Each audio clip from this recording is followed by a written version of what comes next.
if you've got McFadden and you're in the championship, you probably either have a decent replacement or you've cut bait already with McFadden.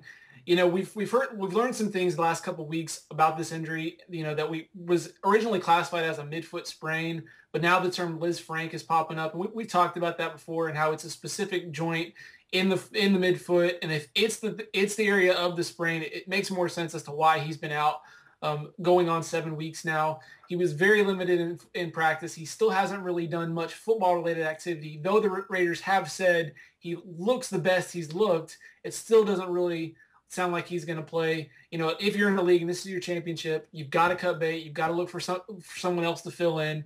Hopefully you picked up Michael Bush at this point. And that's the thing is if McFerrin somehow miraculously heals and plays, it would be a bad thing for Michael Bush owners who Bush has been pretty solid these last couple of weeks. And if he were to get a couple carries, that would come at the expense of Bush. But I still don't think it's going to happen. I think McFadden's likely done for the year and he won't be really relevant until next year. And if you've got him, in a keeper league, you're going to have to gauge on if you want to run that risk again, because that's always been the knock on McFadden has been injuries.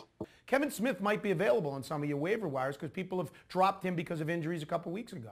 Sure, that ankle has been a big question mark for him, and it's going to linger this week. He's going to appear on the injury report, whether it's probable or not. Another guy with the similar situation is in Denver, Lance Ball. McGahee's nursing a hamstring injury, and he could be a big question mark on a no-show on Sunday. Sunday. So he's another guy that you could get out there and potentially play. That he'll be available in a lot of leagues. Another one. He may not be quite as available because of what he did last week, but Donald Brown of Indy had a pretty solid game. Yeah, finally.